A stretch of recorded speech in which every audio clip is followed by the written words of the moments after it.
Hey everyone, Bowling with the Fef here at the World Series of Bowling at Bolero Wauwatosa, Wisconsin, here with Andrew Anderson, Holly, Michigan, a former Player of the Year, PBA champion, doubles champion. It goes on, right? Yeah, man. I mean, I've been blessed. I've only been on tour for 4 or 5 years, and I've had quite a bit of success. As you said, a Player of the Year and a major champion. So, just happy to be out here at another World Series of Bowling. Big fan of Milwaukee. You know, we've come here a few times now in this center, and the hospitality's been great. So we're just happy to be here. Yeah. Tell me about this season. I know it's kind of young or established depending on your point of view. We've had several events now. Obviously, when you've got the track record that you do, there are expectations there. How have you performed so far, and what do you think you could have done better or even worse? Under expectations, for sure. I mean, my expectations are at the very top, and just haven't matched those just yet. I made a switch to Motiv at the beginning of the year, so it's been a learning curve, a little bigger learning curve than I would like to admit. But any switch like that, I've gone through it twice now in my career. In both years, I've started slow, right? And like you said, point of view, I'm a glass half full kind of guy, so we have some tournaments left. I have some chances, but I'm on the outside looking into the playoffs. So I'm going to really need a big couple events. I have the Cheetah Championship left on Monday, so hopefully I can sneak out a win there and get up in the point race. But other than that, you know, I'm just learning. I'm having fun, and that's really what matters. I get fried out just like any other bowler during the blocks, but I'm enjoying my time out here and enjoying being on the lanes again. You know, COVID was crazy, you know, so it feels nice to be back on a regular schedule, things feeling normal, and you know, just seeing the guys. As much as we compete against each other, it's nice to see people, and we're just enjoying it. Yeah, this is, you know, it's fun, it's a sport, but it's also a job. And you mentioned to me that you're going to have a chance to get home for a little bit. Yep. How much do you look forward to that? Man, I look forward to it so much. You know, there's nothing like the feeling of being in your own space, right? And I'm like an introvert / extrovert, depending on it. And when you're out here, you have to be an extrovert a lot. You know, we're working with fans around us all the time. Like you said, it is a job, and it's turned into more of a job in the previous years. You know, my expectations get higher. You want to win. You know, livelihood is on the line, really. So you have to compete at a high level. So when you try to take a step back from that, just going back to your hotel room, your Airbnb, or wherever you're staying isn't really enough sometimes. It really takes going home. I mean, I applaud the guys like Belmo that's over here away from his family for 3 to 4 months. I can only imagine how happy he's going to be when he gets back home and sees them again. It's not like that for me just yet, but just being home is enough for me at the moment. So those couple days home, Tuesday and Wednesday before we fly to the next stop, it's gonna be really nice. Yeah. Tell me about that bowling community back home, because, you know, we talked about Michigan, and you've got, you know, some other great talented players over there. I've connected through the content creation with a Facebook group called Bombers Bowling, and they really, you know, are interested in you and your success and want to see you do great. What is that community like in Michigan and your surrounding area?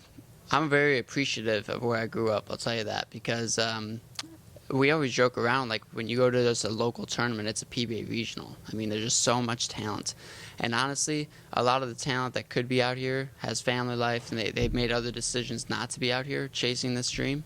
And, you know, if me and Smallwood come from, and then John Nolan won the Masters, there's been a lot of Michigan talent through the years that have come out of the ranks, but that doesn't even go to show how much there is there, right? Like, the reason why I've gotten to where I am is because I've had to beat all that other talent at some point along the way to gain confidence and or learn.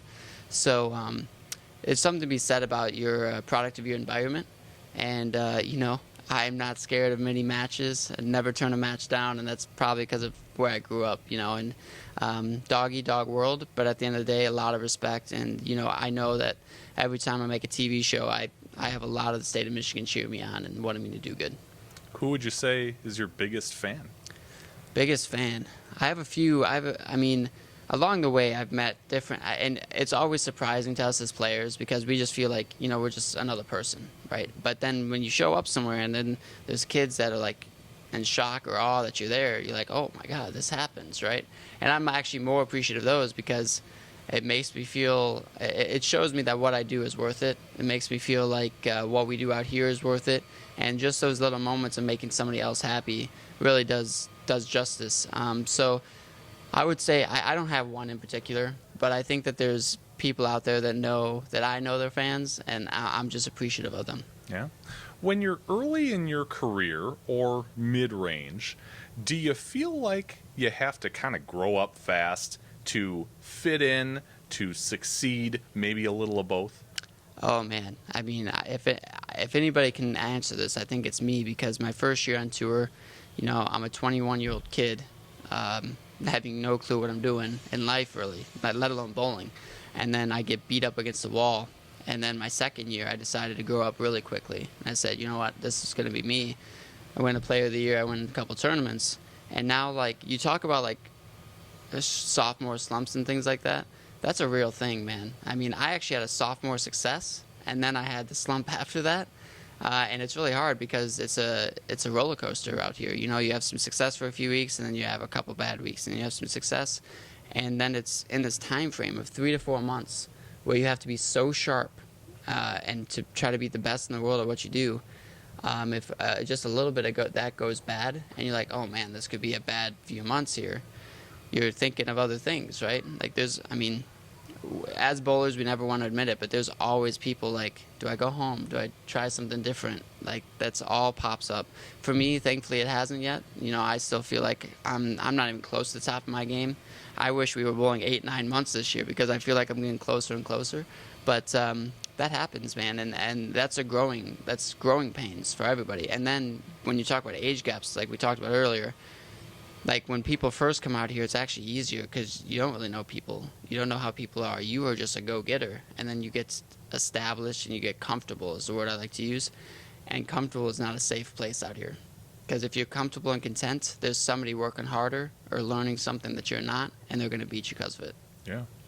If there was one thing that you, present day, could go back and tell 21-year-old Andrew Anderson to help set him on his way maybe a little better than you were set on yours, what would it be? Don't get comfortable. I mean, literally, I get comfortable too often. I still, to this day, am working on it. The difference between the person I am then and the person I am now is I feel like I'm a better person. I go out of my way for others. I do those types of things more often, just because I want to be a good person. But 21-year-old me was probably a little cocky, probably a little hard-headed, but that's also what made me great. Or makes me great, I should say. So finding balance, right? Balance is the word. Find balance quicker, more often, and then, use it. Yeah. You mentioned signing on with Motiv, and equipment is a big point of conversation, especially this week in the PBA with the new urethane regulations. What did you think of that move, and does that affect you in your strategy and your process at all? Yeah, I mean, the way you attack lanes is only really based on your equipment, right? Like, the thing that people don't realize is that, like, you give the top 10 players in the world 3 balls to use, they're going to find a way. Like, you're going to find a way to be successful when you're one of the best. And it doesn't really matter what you throw. You throw because of preference, and I have a huge preference towards Motiv. They're a Michigan-made company, family-owned. I'm just a huge fan of that. The bowling balls are great. I'm learning them. It's getting better week in, week out, and my scores prove that. My strengths with other brands of bowling balls are not my strengths with Motiv. So I'm learning what my strengths are, learning what my weaknesses are, and I promise you, in about a couple more months of using this, I wish the season started in July. Right? I only had a 3-week, 4-week window of trying to learn the bowling balls, and you're bowling a major championship. It's not very easy to go beat the best in the world when you have no clue what your ball is going to do because you haven't thrown them, right? I had, funny story, so the first event I took 32 balls, okay? And that's like, people are going to be like, 32, that's what happens out here. Like, I'm trying to keep a straight face here. Yeah. 32 balls. You go into the paddock, and everybody has 20, 30 balls. Mm-hmm. So I went to like 32 balls in my truck, I pack them up, and I get to the tournament. So I walk in, and I was like, what pattern are we practicing on first? And then I go out to the truck, and I bring 20 balls in. And the guy to my right is brings 6 in, right? Like Sean Rash is to my left, brings 6 in. And I was like, man, I got a lot of options here. Like, I don't really know what's going on. But the thing about it is that all of those bowling balls had less than 10 games on them, 10, 15 games. Do I really know the ball yet? Probably not. So I have to try them all. So I start the event like 130, 150. Oh yeah, a really rough start. And I was like, man, wrong choice, I guess. You know, bad guess. So the comfortability level I had to grow up really fast in that too, right? So still a major championship. I made my way back. I finished not very good for my standards, but from where I was to where I got was a big step up. So I'm just proud of like learning that curve, and I actually didn't think it was going to be that different, but it was, and that's okay. You know, you just learn as you go. People are still learning. You know, I was with in 2018 when I won Player of the Year. I was with Ebonite for my 4th year that year, and I felt that the biggest reason I was successful was that I knew the bowling balls well enough, and it took me 4 years to get there. Right, so I'm hoping this one doesn't take me that long, but I think we're getting close. Yeah. Have you had to ditch any 2-plus-year-old urethane pieces? Yeah, I had a couple, and they weren't thrown that much. I didn't know them that well. I've been trying to lean towards the newer stuff from Motiv, just because like going forward, I want to know what we're coming out with. How can I help when I'm helping test bowling balls? Where do we need to get better? Me throwing 3-4-year-old bowling balls isn't going to help us get better for next year. Yeah. So I don't think I've sacrificed much in competition because of it, but there's definitely some balls I've stayed away from just because of how old they were, and a couple of those were the urethanes. Gotcha. Let's kind of move forward now. We're, unfortunately, you're past the World Championship, but where do you go from here? What do you do mentally to get ready for these next events coming up? Yeah, so like I said, I still have Cheetah left, so my mind's still a little bit here, like what worked on Cheetah, what bowling balls am I going to bring out for those practice sessions, things like that. But when it comes to the next events, I mean, we limit our bowling balls because I'm flying to Texas, can't drive all my balls down there, so I had to put some on the PBA truck to transfer for us, and then I'm going to pick a few to take. So that's kind of where my mind's at the moment, leaning towards what bowling balls am I going to take to the next couple of events. But I really bowl for major championships. Like, I would love to win the Cheetah Championship. I would love to win any tournament. But you want to win majors, right? Like, I want to win majors. Jason Mamani is the epitome of that, right? He always finds a way to major shows, and that's where I'm trying to get to. So my next mindset is not really off of Lubbock and Colorado. There are events I'm going to bowl. But if I found a place to peak and really be at my best, I would want it to be at the Masters in a few weeks, a tournament that I've won before. I think match play really suits me, and we're going to a building I bowled in a lot. So I think a lot of things are adding up to me having a big week there, and I would love to have some success on the way, but I really want to win another major. Is there a focus on getting to the playoffs too? Yeah, but the only way that happens is if I do my job and am successful all of these events. Right, like if you're a top 10, top 15 player, you find a way to be successful at all these events. My finishes are just so middle of the pack that from a consistency standpoint, I'm one of the consistent players, like one of the most consistent players. I don't miss many cuts. I'm always around the numbers. However, there's just too many of those, right? I need more of those win the events, top 5 finishes, make a show type of finishes.